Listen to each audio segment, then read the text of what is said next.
सरकार लाई है विद्यार्थियों के लिए डिजिटल लाइब्रेरी। बच्चों के उज्जवल भविष्य के लिए बिहार सरकार है सदा अग्रसर और तैयार। कक्षा 1 से कक्षा 12 तक की सभी पाठ्य पुस्तक पूरक सामग्री एवं वीडियो अब शिक्षा विभाग बिहार सरकार द्वारा विकसित पोर्टल पर है उपलब्ध। अध्ययन सामग्री देखने के लिए BEPCLOTS.bihar.gov.in पर विजिट करें अथवा एंड्रॉइड मोबाइल पर गूगल प्ले स्टोर से E-LOTS ऐप डाउनलोड करें।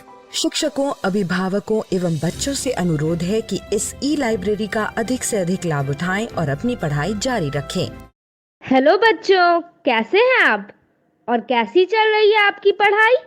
ये तो बहुत अच्छी बात है कि हम लोग प्रतिदिन सुबह 9 बजे से 10 बजे अपनी कॉपी और कलम के साथ मेरा दूरदर्शन मेरा विद्यालय कार्यक्रम देखने के लिए तैयार रहते हैं, जहां क्लास 6 से 8 की पढ़ाई होती है और साथ साथ कुछ अन्य रोचक जानकारियां भी हमें मिलती हैं। कार्यक्रम में बताई जा रही इम्पोर्टेंट पॉइंट्स को हम नोट भी करते हैं ताकि बाद में उनका रिवीजन कर सकें। और हाँ बच्चों, एक बात और, हम लोग जो भी चीज़ें मेरा दूरदर्शन मेरा विद्यालय कार्यक्रम में सीखते हैं उसका अध्ययन अपनी किताब में ज़रूर करें। इससे उन चैप्टर्स को हम पूरी तरह समझ पाएंगे। तो आज हम लोग सबसे पहले जानेंगे चंपारण सत्याग्रह से जुड़ी बातों को। उसके बाद पढ़ाई करेंगे गणित की, जिसमें सबसे पहले क्लास 6 में जिस चैप्टर का अध्ययन करेंगे उसका नाम है सममित रेखाएं। उसके बाद क्लास 7 में हम लोग समझेंगे लाभ और हानि को, और क्लास 8 में पढ़ाई करेंगे सामान्य चतुर्भुज के क्षेत्रफल के बारे में।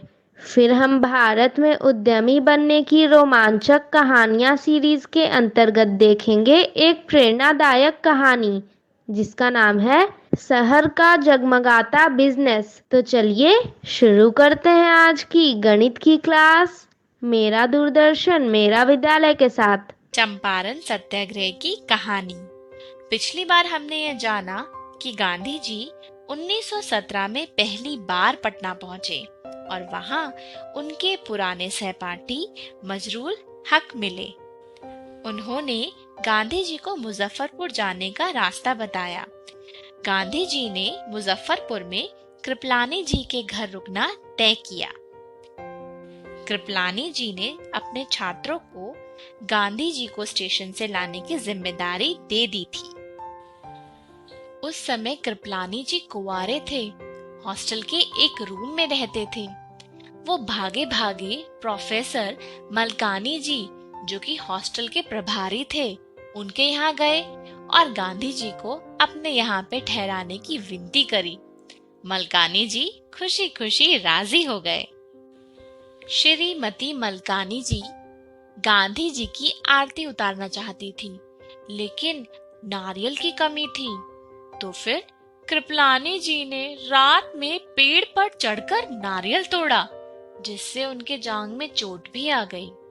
और वहां स्टेशन पर छात्रों ने पूरी ट्रेन छान मारी, पर गांधी जी कहीं नजर नहीं आए। छात्रों को कोई भी बैरिस्टर नुमा व्यक्ति दिखाई ही नहीं दे रहा था। और उधर गांधी जी और शुक्ल जी गाड़ी से उतरे और प्लेटफॉर्म पर कृपलानी जी का इंतजार करने लगे। बेचैनी से घूम रहे विद्यार्थियों को देखकर गांधी जी शुक्ल जी से बोले, आप जरा छात्रों से पूछें कि वो किसे ढूंढ रहे हैं। शुक्ल जी ने विद्यार्थियों से पूछा, आप लोग किसे ढूंढ रहे हैं? और विद्यार्थियों ने जवाब दिया, मोहनदास करमचंद गांधी जी को। तो शुक्ल जी ने उनसे कहा, यही तो है गांधी जी। पहली बार छात्रों ने गांधी जी को देखा था और उनकी एक साधारण सी वेशभूषा में वो पहचान भी नहीं पाए थे। आज के लिए इतना ही। अगली बार हम देखेंगे कि जब गांधी जी मुजफ्फरपुर में रुके तो वहाँ पर क्या क्या हो रहा था। आज हम सीखेंगे सममित रेखाएं।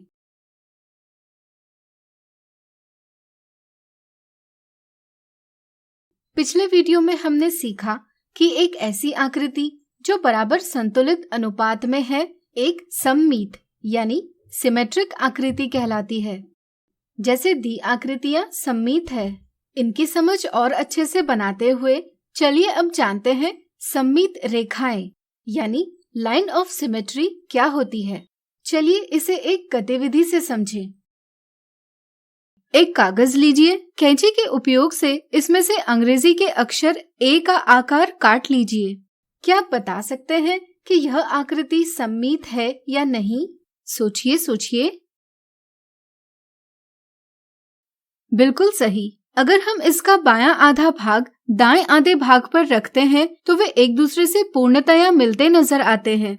इससे पता चलता है कि वे एक दूसरे के प्रतिबिंब है। इसलिए हम कह सकते हैं कि अक्षर ए एक सममित अक्षर है।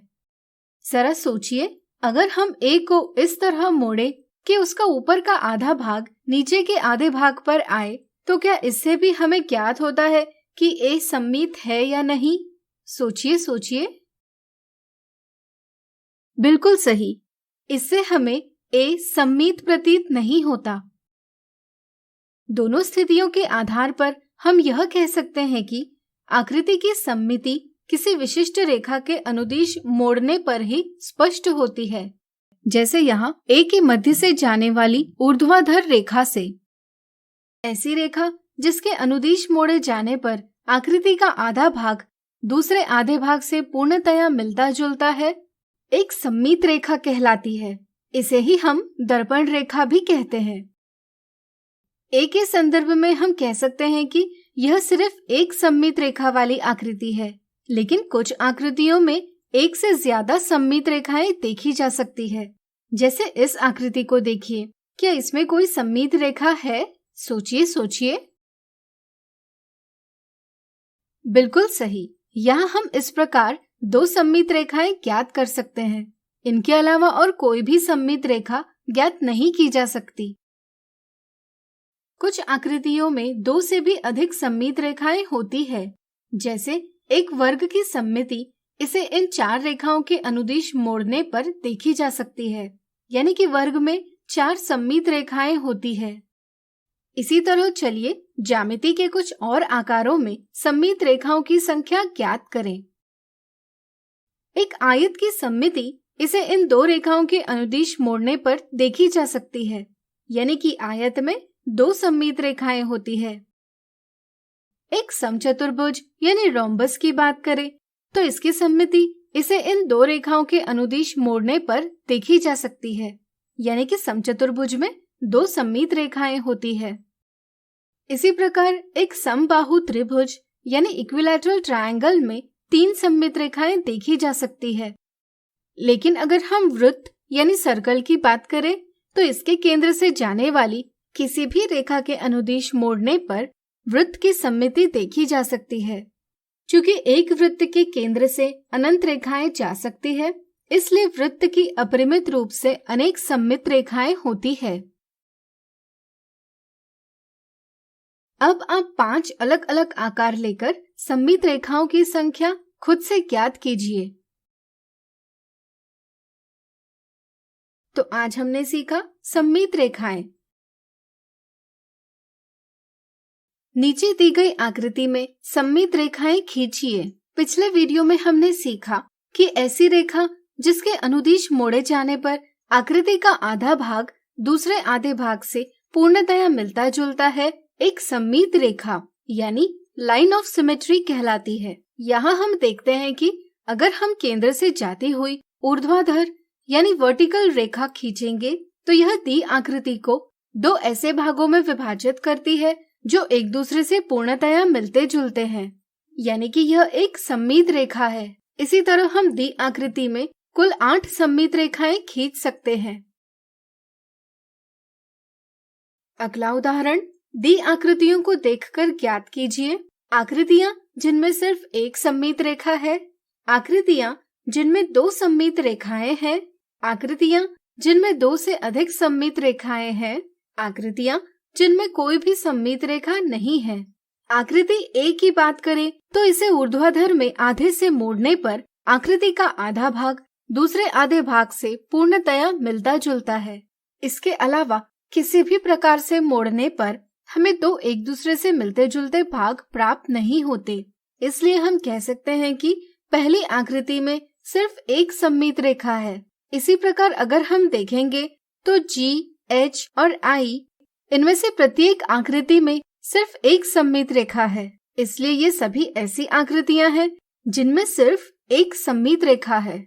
आकृति B की बात करें तो इसे ऊर्ध्वाधर में आधे से मोड़ने पर आकृति का आधा भाग दूसरे आधे भाग से पूर्णतया मिलता जुलता है।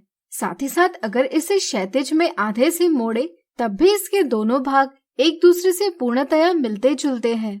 इसके अलावा किसी भी प्रकार से मोड़ने पर हमें दो एक दूसरे से मिलते जुलते भाग प्राप्त नहीं होते। इसलिए हम कह सकते हैं कि दूसरी आकृति में दो सममित रेखाएं हैं। इसके अलावा दी आकृतियों में आकृति K में भी दो सममित रेखाएं हैं। इसलिए दो सममित रेखाओं वाली आकृतियां हैं B और K। इसी प्रकार अब क्या आप ज्ञात कर पाएंगे वे आकृतियां जिनमें दो से अधिक सममित रेखाएं हैं? प्रयास कीजिए। चलिए हम बताते हैं। यहाँ आकृतियां D, F और L में दो से अधिक सममित रेखाएं हैं। अगर हम देखें तो यहाँ C और E ऐसी आकृतियां हैं जिनमें कोई भी सममित रेखा नहीं है। चूंकि एक वृत्त के केंद्र से अनंत रेखाएं जा सकती है, इसलिए वृत्त की अपरिमित रूप से अनेक सममित रेखाएं होती है। अब आप इस मजेदार सवाल को खुद से हल कीजिए। मैथमेटिक्स इस शब्द के ऐसे अक्षर ज्ञात कीजिए जिनमें दो सममित रेखाएं हैं। तो आज हमने देखे सममित रेखाओं के उदाहरण। मिथ्या धारणा 1। रोहित और शैली ज्ञात कर रहे थे कि एक आयत यानी रेक्टेंगल में कितनी सममित रेखाएं यानी लाइंस ऑफ सिमेट्री होती है। शैली की समझ थी कि आयत में कुल 4 सममित रेखाएं होती है, जबकि रोहित की समझ थी कि आयत में सिर्फ 2 ही सममित रेखाएं होती है। ज्ञात कीजिए किसकी समझ सही है। कई बार बच्चों को यह मिथ्या धारणा होती है कि आयत में 4 सममित रेखाएं होती है।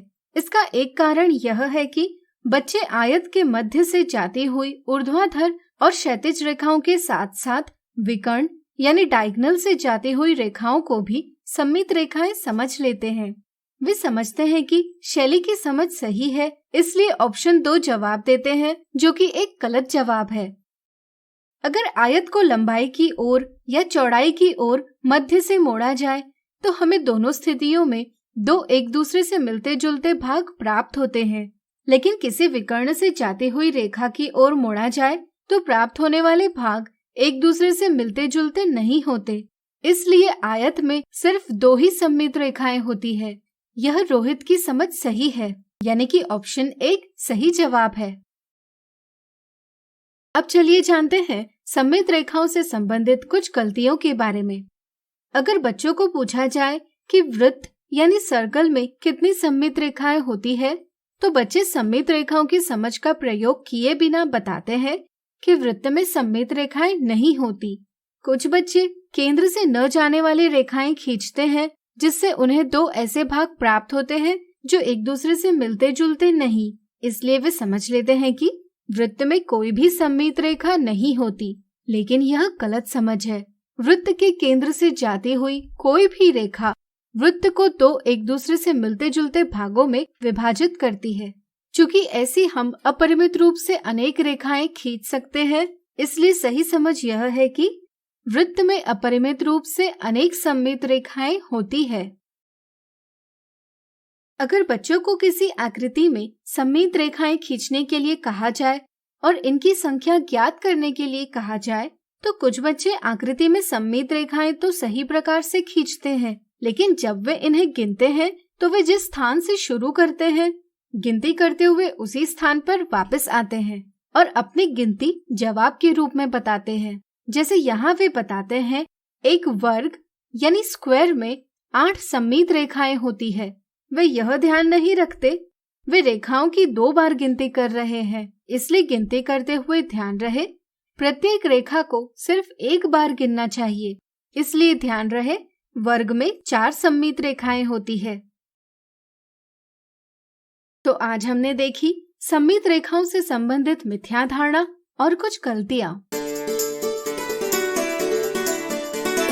डर से नहीं तैयारी से आगे कदम बढ़ाना है। रुकी जिंदगी में चहल पहल वापस फिर से लाना है। धोकर हाथ पहन कर मास्क सुरक्षित जीवन चलाना है। सुरक्षित जीवन चलाना है। डर कर नहीं तैयारी से आगे कदम बढ़ाना है। डर कर नहीं तैयारी से आगे कदम बढ़ाना है। रखेंगे 2 गज की दूरी, सबको पौष्टिक आहार खिलाएंगे, बच्चों और बूढ़ों का करेंगे ख्याल। रोगी नहीं, रोग से लड़ कोरोना को हराएंगे। स्वास्थ्य केंद्र फिर से खुल गए, जिनका लाभ उठाना है। रुकी जिंदगी में चहल पहल वापस फिर से लाना है। धोकर हाथ पहन कर मास्क सुरक्षित जीवन चलाना है। सुरक्षित जीवन चलाना है। डर कर नहीं तैयारी से आगे कदम बढ़ाना है। डर कर नहीं तैयारी से आगे कदम बढ़ाना है। टीकाकरण की शुरुआत हो गई है, पर पहले की तरह हमें मास्क लगाना और 2 गज की दूरी बनाए रखना अभी भी जरूरी है। स्वास्थ्य विभाग और सूचना एवं जनसंपर्क विभाग बिहार सरकार द्वारा जनहित में जारी। जीतेगा बिहार। आज हम सीखेंगे लाभ और हानि प्रतिशत में बढ़त और घटत। क्या आपने कभी सोचा है एक दुकानदार अपनी रोजी रोटी कैसे प्राप्त करता है? दुकानदार वस्तुओं को बेचकर अपनी रोजी रोटी कमाता है, और वह वस्तुएं कहाँ से लाता है? वह इन्हें बड़े दुकानदारों से या वस्तु बनाने वाली कंपनी से खरीदता है। जिस मूल्य से कोई वस्तु खरीदी जाती है उसे उस वस्तु का क्रय मूल्य यानी कॉस्ट प्राइस कहा जाता है। क्रय मूल्य को संक्षेप में हम क्रमू यानी सीपी लिखते हैं। अपने दुकान में लाकर वह वस्तु को बेचता है। जिस मूल्य से कोई वस्तु बेची जाती है हम उसे उस वस्तु का विक्रय मूल्य यानी सेलिंग प्राइस कहते हैं। विक्रय मूल्य को हम संक्षेप में वीमू यानी एसपी लिखते हैं। क्या दुकानदार उसी मूल्य में वस्तु को बेचता है जिस मूल्य से उसने वस्तु को खरीदा होता है? नहीं, साधारणतः कोई भी दुकानदार प्रयास करता है कि खरीदे गए मूल्य से ज्यादा मूल्य में ही वह वस्तु को बेचे, यानी कि वह प्रयास करता है कि वस्तु के क्रय मूल्य से ज्यादा उसका विक्रय मूल्य हो। क्रय मूल्य से विक्रय मूल्य अधिक होने पर दुकानदार वस्तु का क्रय मूल्य तो प्राप्त कर लेता है, लेकिन उसके साथ कुछ अतिरिक्त रुपए भी कमाता है, जिसे हम लाभ यानी प्रॉफिट कहते हैं। इसलिए हम कह सकते हैं कि लाभ बराबर विक्रय मूल्य ऋण क्रय मूल्य होता है। क्या हर स्थिति में विक्रय मूल्य क्रय मूल्य से अधिक होता है? सोचिए सोचिए। सही सोचा, यह हर स्थिति में संभव नहीं। जैसे अगर कोई दुकानदार आईने बनाने वाली एक कंपनी से कुछ आईने खरीदता है, लेकिन दुकान में लाते समय इनमें से कुछ आईने का कांच खराब हो जाता है, तो ऐसी स्थिति में मजबूरन उसे ऐसे आईने क्रय मूल्य से कम मूल्य में बेचने पड़ते हैं। ऐसी स्थिति में उसे हानि उठानी पड़ती है। हम कह सकते हैं कि जब विक्रय मूल्य क्रय मूल्य से कम हो तब हानि बराबर क्रय मूल्य ऋण विक्रय मूल्य होता है। अब मान लीजिए अमर ने 50 रुपए में एक फोटो फ्रेम खरीदी और उसने उसे अपने दोस्त को 55 रुपए में बेच दिया। लीना ने भी उसी प्रकार की एक फोटो फ्रेम 40 रुपए में खरीदी और उसने भी इसे किसी व्यक्ति को 45 रुपए में बेच दिया। तो बताइए किसे ज्यादा लाभ हुआ? अमर के लिए लाभ बराबर 55 रुपए ऋण 50 रुपए बराबर 5 रुपए। इसी तरह लीना के लिए लाभ बराबर 45 रुपए ऋण 40 रुपए बराबर 5 रुपए। क्या हम कह सकते हैं कि दोनों को बराबर लाभ हुआ है? सोचिए सोचिए। नहीं, हम ऐसा नहीं कह सकते, क्योंकि भले ही दोनों को 5 रुपए का लाभ हुआ है, पर अमर को 50 रुपए क्रय मूल्य पर 5 रुपए लाभ हुआ है, जबकि लीना को 40 रुपए क्रय मूल्य पर 5 रुपए का लाभ हुआ है। चूँकि दोनों के लिए क्रय मूल्य समान नहीं है, इसलिए हम यह नहीं कह सकते कि दोनों को समान लाभ प्राप्त हुआ है। तो हम कैसे पता करेंगे कि अमर को ज्यादा लाभ हुआ है या लीना को? पता करने का एक तरीका है कि हम लाभ को प्रतिशत में व्यक्त करें। हम जानते हैं कि किसी भिन्न को प्रतिशत में व्यक्त करने के लिए उसे 100 से गुणा करते हैं। इसलिए लाभ प्रतिशत बराबर लाभ बटे क्रय मूल्य गुणा 100। इसलिए अमर के लिए लाभ प्रतिशत बराबर 5/50 गुणा 100 बराबर 10, यानी कि अमर को क्रय मूल्य पर 10% लाभ हुआ है। और लीना के लिए लाभ प्रतिशत बराबर 5/40 गुणा 100 बराबर 12.5, यानी कि लीना को क्रय मूल्य पर 12.5% लाभ हुआ है। अब बताइए किसे ज्यादा लाभ प्राप्त हुआ है?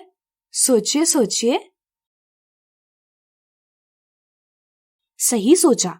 चूँकि 12.5% 10% से ज्यादा है, इसलिए लीना को ज्यादा लाभ प्राप्त हुआ है।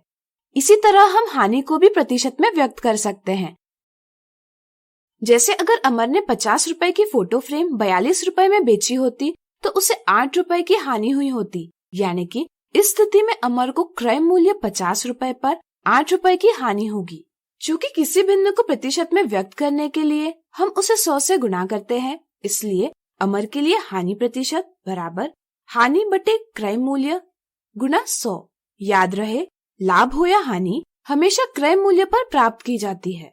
इस तरह से अमर के लिए हानि प्रतिशत बराबर 8/50 गुणा 100 बराबर 16। इसे ही हम कह सकते हैं कि अमर को क्रय मूल्य पर 16% हानि हुई है।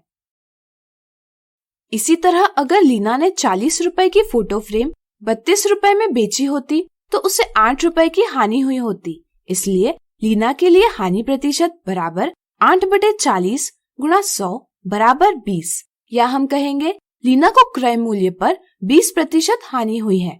अब यहाँ 20% 16% से ज्यादा है, इसलिए हम कह सकते हैं कि लीना को अमर से ज्यादा हानि हुई है। इस तरह लाभ या हानि को प्रतिशत में व्यक्त करने से हम लाभ या हानि को आसानी से समझ सकते हैं और इनकी तुलना भी सही प्रकार कर सकते हैं। इस वीडियो को समाप्त करने से पहले आइए प्रतिशत के संदर्भ में एक और महत्वपूर्ण अवधारणा को समझें। किसी राशि का बढ़ना या घटना भी प्रतिशत में दर्शाया जा सकता है। जैसे मान ले पेट्रोल का मूल्य 60 रुपए से बढ़कर 62 रुपए हो गया, तो ऐसी स्थिति में हम राशि के बढ़ने का प्रतिशत इस प्रकार से प्राप्त करते हैं। बढ़त बराबर 62 रुपए ऋण 60 रुपए बराबर 2 रुपए, और प्रारंभिक राशि 60 रुपए है, इसलिए बढ़ने का प्रतिशत बराबर 2/60 गुणा 100 बराबर 3 और 1/3 है। इसी तरह मान ले पेट्रोल का मूल्य 60 रुपए से घटकर 55 रुपए पहुंच गया, तो ऐसी स्थिति में प्रारंभिक राशि होगी 60 और घटत होगी 60 ऋण 55 बराबर 5 रुपए। इसलिए घटत का प्रतिशत बराबर 5/60 गुणा 100 बराबर 8 और 1/3 है। याद रहे, बढ़ने और घटने का प्रतिशत हमेशा प्रारंभिक राशि पर प्राप्त किया जाता है। तो आज हमने सीखा लाभ और हानि, प्रतिशत में बढ़त और घटत।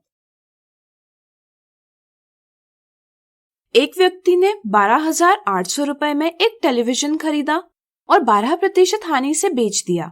पता कीजिए टेलीविजन का विक्रय मूल्य यानी सेलिंग प्राइस क्या रहा होगा। टेलीविजन का क्रय मूल्य यानी कॉस्ट प्राइस है 12,800 रुपए। हानि प्रतिशत बराबर 12 है। इसका अर्थ है प्रत्येक 100 रुपए क्रय मूल्य पर 12 रुपए की हानि होती है, यानी लॉस होता है। इस तरह से हम कह सकते हैं कि 1 रुपए क्रय मूल्य पर 12/100 रुपए की हानि होती है।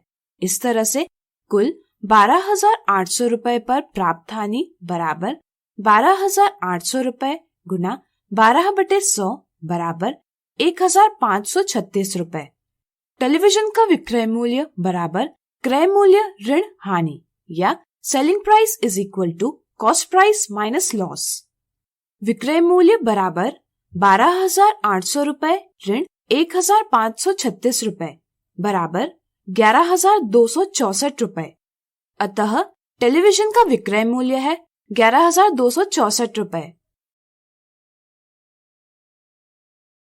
अगला उदाहरण, यदि एक साइकिल का क्रय मूल्य 2,340 रुपए है तो उसे 1,600 रुपए में बेचने पर कितने प्रतिशत यानी परसेंटेज हानि या लाभ होगा?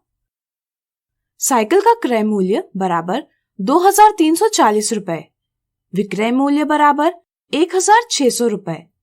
यहाँ क्रय मूल्य ज्यादा है विक्रय मूल्य से, इसलिए यहाँ हानि हुई है। हानि बराबर क्रय मूल्य ऋण विक्रय मूल्य बराबर 2,340 रुपए ऋण 1,600 रुपए बराबर 740 रुपए। हानि प्रतिशत बराबर हानि बटे क्रय मूल्य गुणा 100 बराबर 740 बटे 2,340 गुणा 100 बराबर 31.62। यानी कि अगर साइकिल का क्रय मूल्य 2,340 रुपए है तो उसे 1,600 रुपए में बेचने पर 31.62% हानि होगी। अगला उदाहरण, एक कुर्सी का विक्रय मूल्य 600 रुपए था जब दुकानदार ने उसे 20% लाभ पर बेचा था। दी जानकारी के आधार पर कुर्सी का क्रय मूल्य ज्ञात कीजिए। कुर्सी का विक्रय मूल्य बराबर 600 रुपए है। यह विक्रय मूल्य हमें बताता है कि दुकानदार ने कुर्सी 600 रुपए में बेची। इस मूल्य से बेचने पर दुकानदार को 20% लाभ हुआ है। हमें कुर्सी का क्रय मूल्य यानी दुकानदार ने कुर्सी कितने रुपए में खरीदी थी यह पता करना है।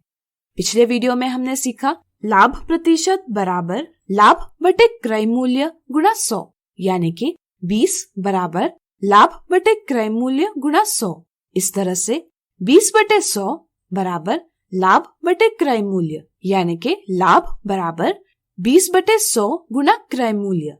इसे ही हम लिख सकते हैं लाभ बराबर 20% गुणा क्रय मूल्य। इससे आप क्या समझते हैं? सोचिए।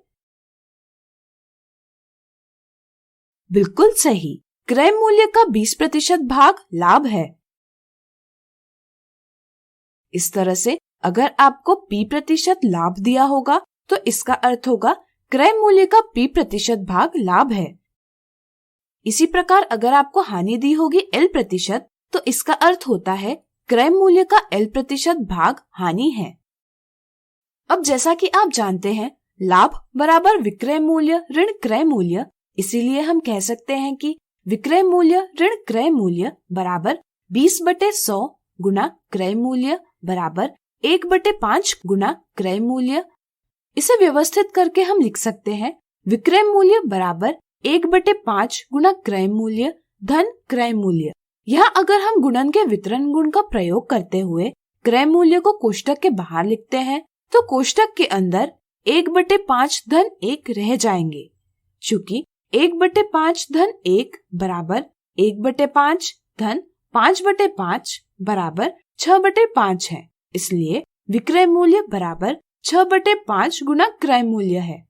6/5 के व्युत्क्रम यानी रेसिप्रोकल 5/6 से गुणा करने पर हमें प्राप्त होगा विक्रय मूल्य गुना 5/6 बराबर क्रय मूल्य, यानी कि क्रय मूल्य बराबर 5/6 गुना विक्रय मूल्य। इसलिए क्रय मूल्य बराबर 5/6 गुना 600 रुपए बराबर 5 गुना 100 रुपए बराबर 500 रुपए, यानी कि कुर्सी का क्रय मूल्य है 500 रुपए।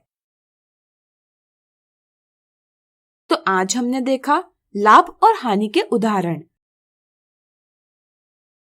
मिथ्या धारणा 1, एक व्यक्ति ने एक मेज 550 रुपए में खरीदी और 10% की हानि यानी लॉस पर बेच दी। मेज का विक्रय मूल्य यानी सेलिंग प्राइस क्या है? यहाँ क्रय मूल्य यानी कॉस्ट प्राइस है 550 रुपए और हानि है 10%, यानी कि हानि बराबर 10/100 गुना 550 रुपए बराबर 55 रुपए। कई बार विद्यार्थी यह समझ लेते हैं कि विक्रय मूल्य हमेशा क्रय मूल्य से ज्यादा होता है, इसलिए वे विक्रय मूल्य प्राप्त करने के लिए क्रय मूल्य में हानि को जोड़ते हैं। यह एक गलत समझ है। इससे उन्हें गलत जवाब प्राप्त होता है 605 रुपए।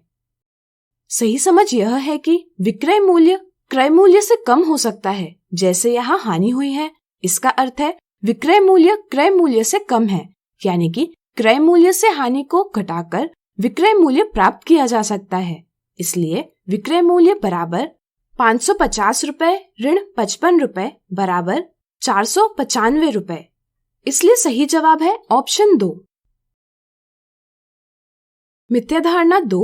दुकानदार ने एक किताब 80 रुपए में बेची, जिससे उसे 30 रुपए का लाभ यानी प्रॉफिट हुआ। ज्ञात कीजिए दुकानदार को कितने प्रतिशत लाभ हुआ है। कुछ बच्चे लाभ या हानि प्रतिशत विक्रय मूल्य पर निकालने की कोशिश करते हैं, यानी कि वे यहाँ लाभ प्रतिशत निम्न प्रकार से प्राप्त करते हैं। लाभ प्रतिशत बराबर 30/80 गुणा 100 बराबर 37 और 1/2। लेकिन लाभ प्रतिशत या हानि प्रतिशत कभी भी विक्रय मूल्य पर प्राप्त नहीं किया जा सकता, इसलिए ऑप्शन 2 गलत जवाब है। सही समझ है कि हम लाभ या हानि प्रतिशत क्रय मूल्य पर प्राप्त किया जाता है, यानी कि लाभ प्रतिशत बराबर लाभ बटे क्रय मूल्य गुणा 100।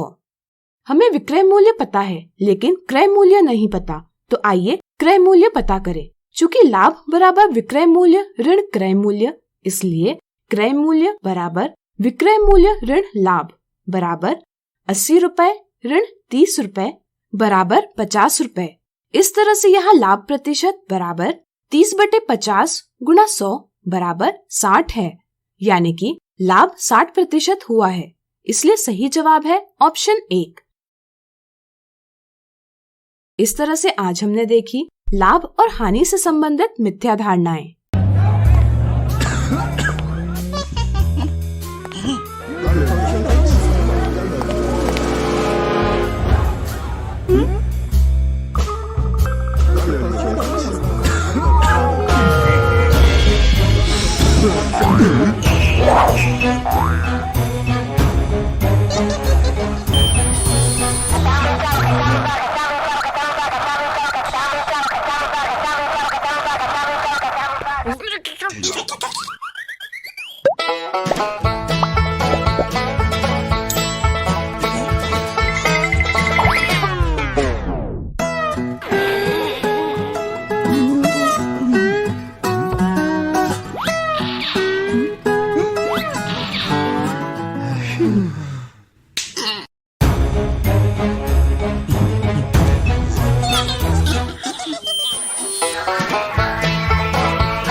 आप सभी का इस वीडियो में स्वागत है। पिछली वीडियो में हमने समचतुर्भुज का क्षेत्रफल ज्ञात करना सीखा। आज हम समचतुर्भुज के क्षेत्रफल पर आधारित एक उदाहरण देखेंगे। सोहन की एक मिठाई की दुकान है।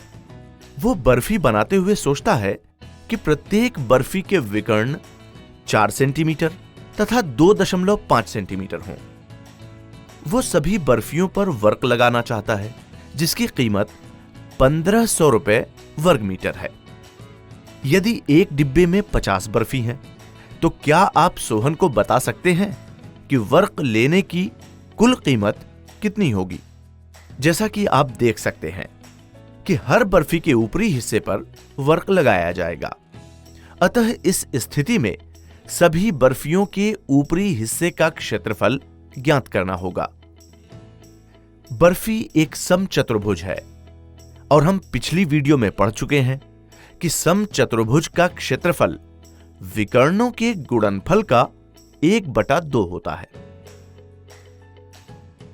प्रत्येक बर्फी के विकर्ण 4 सेंटीमीटर तथा 2.5 सेंटीमीटर हैं। तो आइए एक बर्फी का क्षेत्रफल प्राप्त करें, जो कि 1/2 गुणा 4 सेंटीमीटर गुणा 2.5 सेंटीमीटर यानी 5 वर्ग सेंटीमीटर है। अब क्या आप बता सकते हैं कि 50 बर्फियों का क्षेत्रफल कैसे पता करेंगे? शाबाश! सभी बर्फियों के क्षेत्रफल के लिए बर्फियों की कुल संख्या गुना प्रत्येक बर्फी का क्षेत्रफल करना होगा। जैसा कि हम जानते हैं कि कुल 50 बर्फियां हैं और प्रत्येक बर्फी का क्षेत्रफल 5 वर्ग सेंटीमीटर है। अतः सभी बर्फियों का क्षेत्रफल 50 गुना 5 वर्ग सेंटीमीटर यानी 250 वर्ग सेंटीमीटर है। वर्क लगाने की कीमत 1500 रुपए वर्ग मीटर है। तो आइए बर्फियों के कुल क्षेत्रफल यानी 250 वर्ग सेंटीमीटर को वर्ग मीटर में परिवर्तित करें।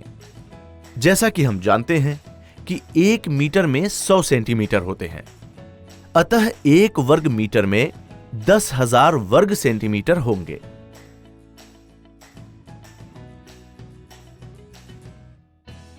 इसलिए 10,000 वर्ग सेंटीमीटर वर्क की कीमत 1500 रुपए है, जिससे कि 1 वर्ग सेंटीमीटर का मूल्य 1500 बटा 10,000 होगा, जो कि 15 पैसे हैं। अब क्या आप यह जानकारी प्रयोग करते हुए बता सकते हैं कि 250 वर्ग सेंटीमीटर वर्क की कीमत कैसे प्राप्त करेंगे?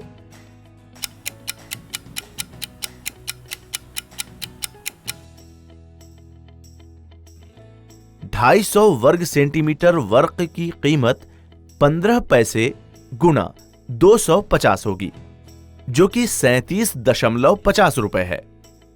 अतः बर्फियों के लिए वर्क खरीदने की कीमत 37 रुपए 50 पैसे है।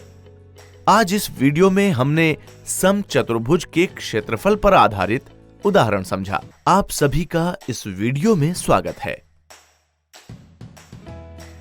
अब तक हम समचतुर्भुज के क्षेत्रफल के बारे में जान चुके हैं। आज हम समचतुर्भुज के क्षेत्रफल पर आधारित एक उदाहरण देखेंगे। समचतुर्भुज ABCD का परिमाप 40 सेंटीमीटर है। यदि एक विकर्ण की लंबाई 12 सेंटीमीटर है, तो क्या आप चतुर्भुज ABCD का क्षेत्रफल बता सकते हैं?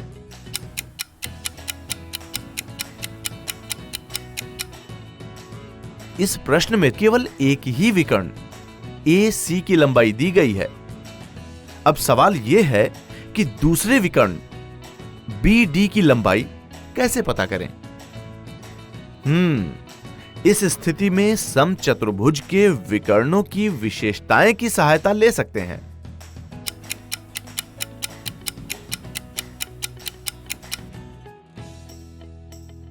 समचतुर्भुज में विकर्ण AC और BD एक दूसरे को लंब समद्विभाजित करते हैं।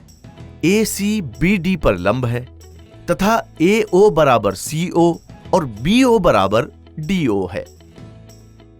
अब क्या आप AO की लंबाई पता कर सकते हैं? शाबाश! AO विकर्ण AC का आधा यानी 12 सेंटीमीटर का आधा 6 सेंटीमीटर होगी। अब क्या आप समचतुर्भुज के परिमाप का उपयोग करते हुए भुजा का मान बता सकते हैं? चूंकि समचतुर्भुज की सभी भुजाएं बराबर माप की होती हैं, समचतुर्भुज की भुजा का माप समचतुर्भुज के परिमाप के 1/4 के बराबर होगा, जो कि 10 सेंटीमीटर है। क्षेत्रफल ज्ञात करने के लिए विकर्ण BD का मान चाहिए, परंतु यह कैसे होगा? BD BO का 2 गुना है। अतः यदि हम किसी प्रकार BO का मान पता कर लें तो BD का मान ज्ञात कर सकते हैं। अब क्या आप बता सकते हैं कि BO का मान कैसे पता करें? जैसा कि हम देख सकते हैं कि त्रिभुज AOB में AO और AB की लंबाई पता है तथा कोण AOB का मान 90 अंश है। अतः त्रिभुज AOB में पाइथागोरस प्रमेय उपयोग कर सकते हैं, जिसमें AO और AB का मान प्रतिस्थापित करते हुए समीकरण हल करें।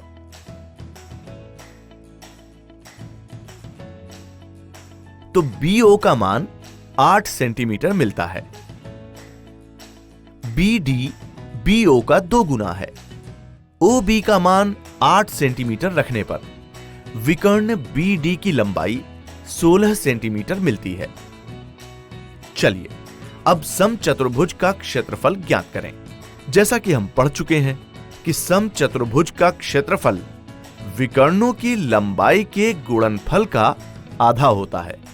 AC और BD का मान रखते हुए समचतुर्भुज का क्षेत्रफल 1/2 गुना 12 सेंटीमीटर गुना 16 सेंटीमीटर है। अतः समचतुर्भुज का क्षेत्रफल 96 वर्ग सेंटीमीटर है। आज इस वीडियो में हमने समचतुर्भुज के क्षेत्रफल पर आधारित उदाहरण समझा। आप सभी का इस वीडियो में स्वागत है। अब तक हम समचतुर्भुज के क्षेत्रफल के बारे में जान चुके हैं। आज हम समचतुर्भुज के क्षेत्रफल पर आधारित एक उदाहरण देखेंगे। समचतुर्भुज ABCD का परिमाप 40 सेंटीमीटर है। यदि एक विकर्ण की लंबाई 12 सेंटीमीटर है, तो क्या आप चतुर्भुज ABCD का क्षेत्रफल बता सकते हैं?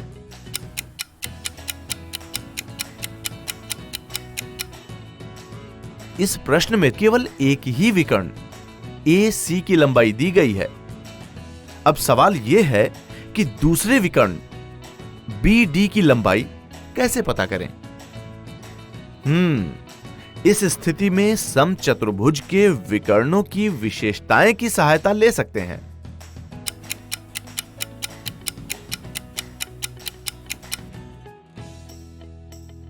समचतुर्भुज में विकर्ण AC और BD एक दूसरे को लंब समद्विभाजित करते हैं। AC BD पर लंब है तथा AO बराबर CO और BO बराबर DO है। अब क्या आप AO की लंबाई पता कर सकते हैं? शाबाश! AO विकर्ण AC का आधा यानी 12 सेंटीमीटर का आधा 6 सेंटीमीटर होगी। अब क्या आप समचतुर्भुज के परिमाप का उपयोग करते हुए भुजा का मान बता सकते हैं? चूंकि समचतुर्भुज की सभी भुजाएं बराबर माप की होती हैं, समचतुर्भुज की भुजा का माप समचतुर्भुज के परिमाप के 1/4 के बराबर होगा, जो कि 10 सेंटीमीटर है। क्षेत्रफल ज्ञात करने के लिए विकर्ण BD का मान चाहिए, परंतु यह कैसे होगा? BD BO का 2 गुना है। अतः यदि हम किसी प्रकार BO का मान पता कर लें तो BD का मान ज्ञात कर सकते हैं। अब क्या आप बता सकते हैं कि BO का मान कैसे पता करें? जैसा कि हम देख सकते हैं कि त्रिभुज AOB में AO और AB की लंबाई पता है तथा कोण AOB का मान 90 अंश है। अतः त्रिभुज AOB में पाइथागोरस प्रमेय उपयोग कर सकते हैं, जिसमें AO और AB का मान प्रतिस्थापित करते हुए समीकरण हल करें।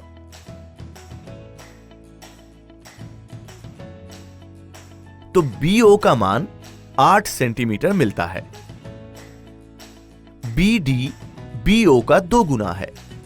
OB का मान 8 सेंटीमीटर रखने पर विकर्ण BD की लंबाई 16 सेंटीमीटर मिलती है। चलिए अब समचतुर्भुज का क्षेत्रफल ज्ञात करें। जैसा कि हम पढ़ चुके हैं कि समचतुर्भुज का क्षेत्रफल विकर्णों की लंबाई के गुणनफल का आधा होता है। AC और BD का मान रखते हुए समचतुर्भुज का क्षेत्रफल 1/2 गुना 12 सेंटीमीटर गुना 16 सेंटीमीटर है। अतः समचतुर्भुज का क्षेत्रफल 96 वर्ग सेंटीमीटर है। आज इस वीडियो में हमने समचतुर्भुज के क्षेत्रफल पर आधारित उदाहरण समझा।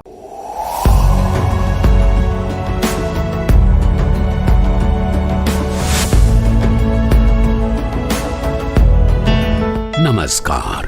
आप शिक्षकों द्वारा दी गई अच्छी शिक्षा से आज लाखों विद्यार्थी इनोवेशंस कर रहे हैं। उन सभी को इंस्पायर अवार्ड्स मानक में हिस्सा लेने प्रोत्साहित कीजिए। करना है इतना कि आपके विद्यालय के 6ठी से 10वीं कक्षा के छात्र और छात्राएं साइंस और टेक्नोलॉजी पर आधारित अपने इनोवेटिव आइडियाज आपके पास जमा करें, ताकि वो DST और NIF द्वारा आयोजित इंस्पायर अवार्ड्स मानक प्रतियोगिता में हिस्सा ले सकें। 1 लाख छात्रों को 10-10 हजार रुपए मिलेंगे अपने आइडियाज को प्रोटोटाइप्स बनाने के लिए। फिर छात्र डिस्ट्रिक्ट, स्टेट और नेशनल लेवल पर अपने इनोवेशंस को दिखाएंगे, फिर प्राइजेस और सम्मान पाएंगे। तो आज ही अपने स्टूडेंट्स को हिस्सा दिलवाएं इंस्पायर अवार्ड्स मानक में।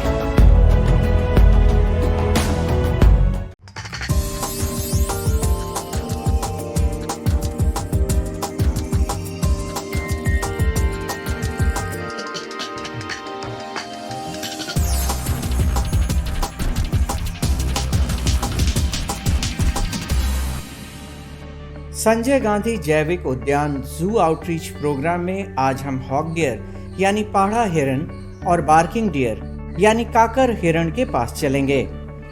पाढ़ा, जिसे अंग्रेजी में हॉग डियर कहते हैं, ये एक छोटा सा हिरन है जिसका आवासीय क्षेत्र पाकिस्तान से लेकर उत्तरी भारत और मुख्य भूभागीय दक्षिण पूर्वी एशिया तक फैला है।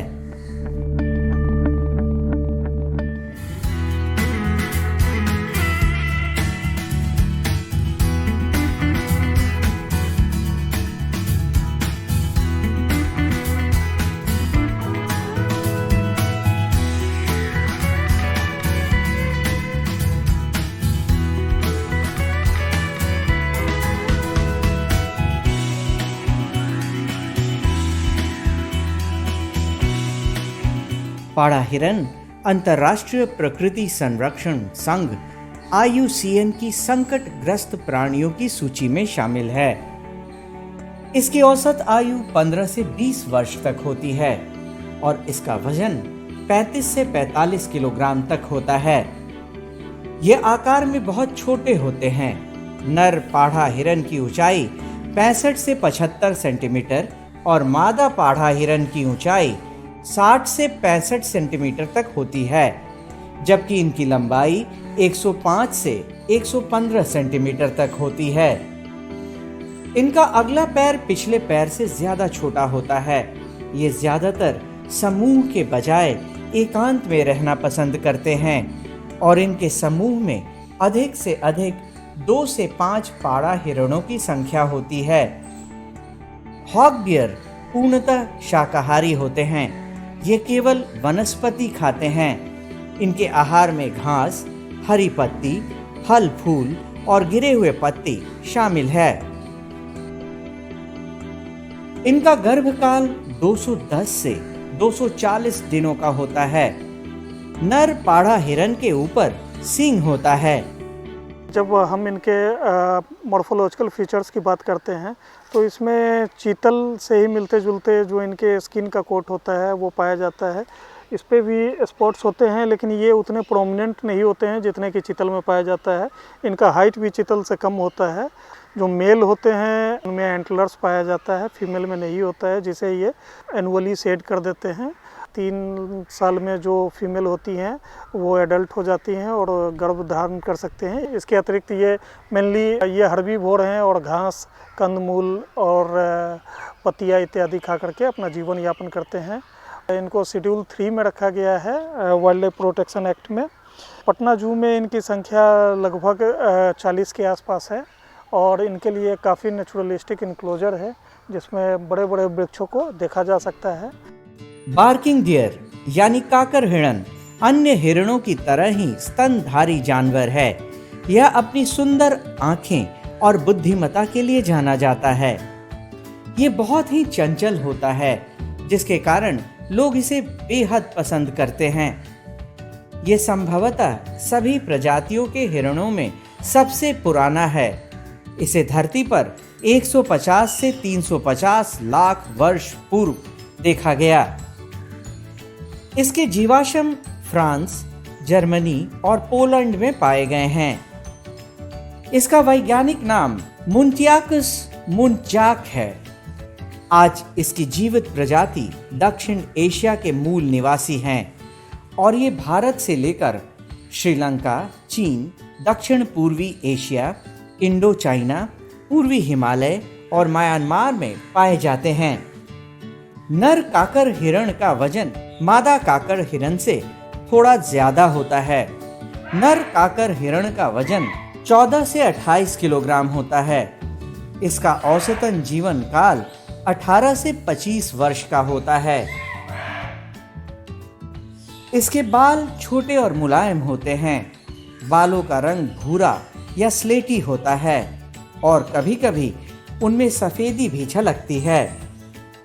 खतरे का आभास होने पर यह जो ध्वनि निकालता है वह भौंकने के समान होता है। इसीलिए इसको अंग्रेजी में बार्किंग डियर भी कहते हैं। यह अपने आकार के विपरीत काफी उग्र हो सकते हैं। बार्किंग डियर का गर्भकाल 160 से 170 दिनों का होता है और ये एक बार में 1 या 2 बच्चे को जन्म देते हैं। ये घास, हरी पत्ती, फल फूल खाना पसंद करते हैं। बार्किंग डियर जो हैं इसे हिंदी में कोटरा भी कहा जाता है। ये संपूर्ण भारत में पाए जाते हैं। इनका रंग जो होता है गहरे भूरे रंग का होता है और इनका स्वभाव होता है कि ये काफ़ी हर्ड में भी रहते हैं, कभी अकेले भी ज़्यादा पसंद करते हैं। ये सुबह और शाम में कॉल बहुत अजीब तरह का आवाज़ निकालते हैं जो और हिरणों की प्रजाति से इन्हें भिन्न करता है। एक मुख्य बात होती है बार्किंग डियर में एक नर जो होते हैं उनके अपर कैनाइन जो ऊपर वाले जो दांत होते हैं वो बाहर निकले हुए रहते हैं और मादा में ये नहीं पाया जाता है। बार्किंग डियर के जो सींग होते हैं वो काफ़ी छोटे होते हैं और बार्किंग डियर के सर पर एक भी शेप का आकार बना हुआ रहता है जो और हिरणों की प्रजाति से इसे बिल्कुल अलग करता है। संजय गांधी जैविक उद्यान में इनके रख रखाव में हम लोग इनको घास, पत्ते, अनाज इत्यादि देते हैं। ये फल भी खाते हैं। घास, पत्ते, अनाज प्रमुख रूप से इन्हें दिया जाता है। यहाँ मल्टीग्रेन्स भी मिक्सचर भी हम लोग बना करके देते हैं। गर्मियों में इनके लिए पानी की सुविधा भी की गई है ताकि ये गर्मी महसूस ना कर सकें। आज की कड़ी में बस इतना ही। कल फिर मिलेंगे पटना जू शो में एक नए एनक्लोजर के पास एक नए जानवर के साथ। तब तक के लिए नमस्कार।